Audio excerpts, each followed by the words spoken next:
Hello, vlog people. I know it's Monday for you. It's Sunday for me. I haven't even showered today. It's been torrentially pouring and raining all the time. The sun is trying to pop its little head out, but with great futility. It's been torrential. It's been flash flooding. Of course, they act like it's the end of the world. I am so tired, by the way, of everything so exaggerated. You know, now they're saying that this recession was basically created, the concept of this recession coming was basically created by the media. That, you know, the housing market plummeting and this and that. They just get so excited. They just drum so much fear to create some news so we'll watch. It's like short-sighted. Do we want ratings tonight more than we want the health of the... They prefer that we be in dis-ease. So it's greater news. It's why, you know, people like Rush Limbaugh would love a Democratic president because it gives him more to rant about. But like with these storms here, they've been talking about... They act like it's the end of the world. You know, that it's just like... there are floods and houses washing away. It's basically been raining. Granted a lot. But it's basically been raining. Okay, I'm going to get to some Ask Sam questions. Sam, you have so much going on with your professional life. I'll say it's been really insane lately, and in a good way, but all preparing stuff for stuff that's coming up. I've been in the studio a lot and working on this presentation thing and this pitch thing and lots of things. But I've been working like over 12 hours a day. I realized the other day I haven't sat down to eat. It's been so intense. Anyway. Do you ever? What do you do for Sam time, or for things you enjoy? Do you ever have a day where you can just stay home with Danny and do nothing? Well, that's what we tried to do today. I swore, and I actually have work to do, but I'm not going to do it. I'm going to have a day off, and so we ended up going shopping and getting some stuff to Costco. Costco is one of the Costco is like the happiest place on earth. Some people say that's Disneyland. For me, it's Costco. I try not to go on the weekends, but anyway, we did, and you know, we had to get. I like to buy like bulk cheese. Anyway, do nothing day. It's hard for me to do. Watch a movie, hang out, read. But it's hard for me to do. I get involved in projects. We'll be like, I'm not going to do anything today. Let's re-roof the house. Okay.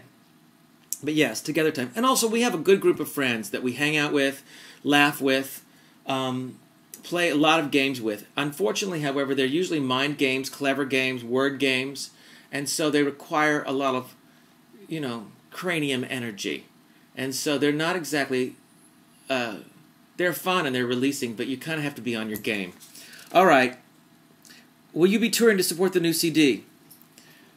We would love to be touring to support the new CD, and we're talking about that, and there's a couple of really interesting ideas that hopefully will be coming up soon. But prior to that, I'm going to tell you guys something. In the next few weeks, you're going to be hearing a song that I wrote that is not anything like you've ever heard from me before. Politically, the way I speak, yes. Musically, no.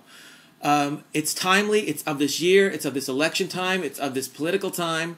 And the first thing we're going to be doing is releasing it to YouTube through you guys, through a concept to get it heard in its time, and then other songs from the record will follow. The record isn't done yet, but I can't wait. This is too important to get out right now. So the first thing we're going to do is use the promotional aspects that we have, which is YouTube and you and getting this out. I can't wait for you to hear it. It's timely. I'm really proud of this. And I just finished the vocal on it, and I'm excited. Anyway, that'll be coming up very soon. All right. How about a Cooking with Sam vlog? Just try a little freestyle cooking with the dogs underfoot and Danny coming and going. The official taster with a great smile. Yes, he is. You know, that's a great idea. It's funny because when we bought this house, there was this area in the kitchen, this whole sort of extra area on the side of the counter that had a banquette. And I'm like, facing one direction. I'm like, what is this for? It's like an audience for a cooking show. We tore it out and we put in other things and redecorated, redesigned the kitchen. Now it would be nice. I could just have a cooking show in my own kitchen with everybody underfoot. Maybe I will do that. The thing is, nothing takes 10 minutes. And so I would have to do it and edit it, and, well, why not? I'm sure that's a fun idea. Tell us about your Oprah experiences. I've heard she's very guarded. I love your experience.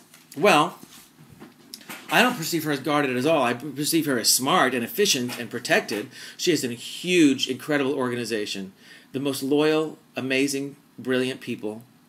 And I don't think she's guarded. I think she's careful, and I think she's smart. I think she's economic with her energy. The first time I was on the show, I only saw her on set. I think I might have met her, say goodbye after. She was very kind. The second time I was on the show, however, was right after 9/11.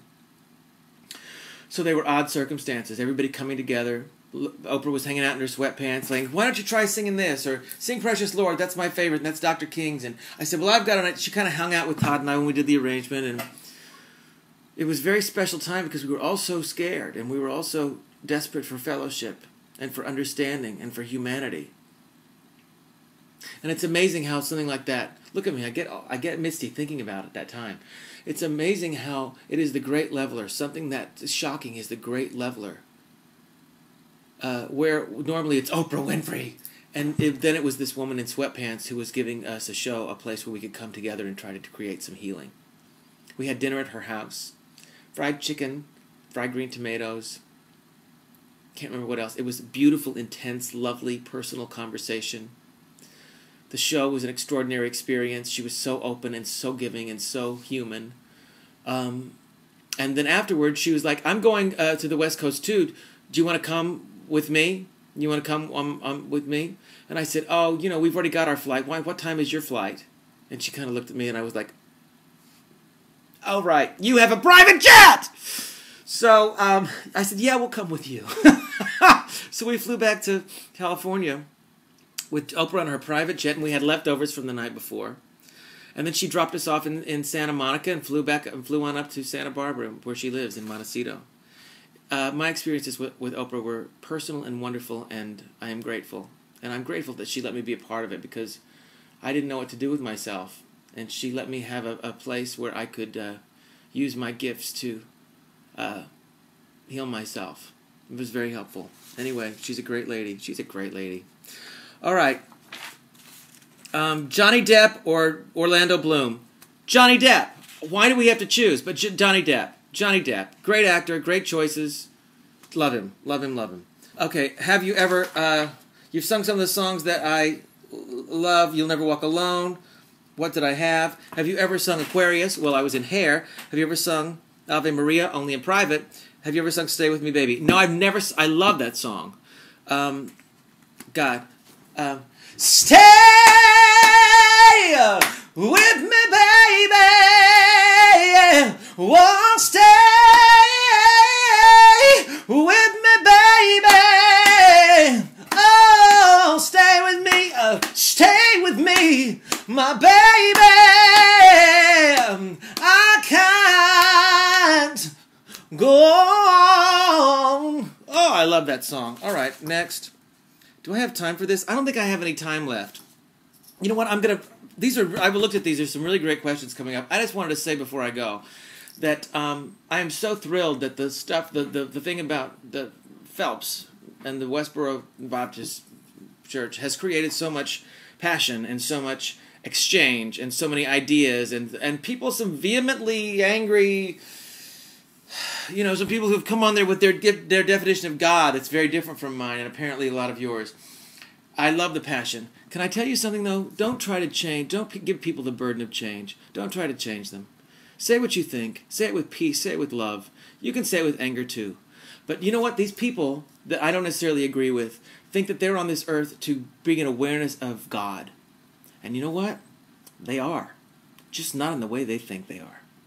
They are bringing very much an awareness of God.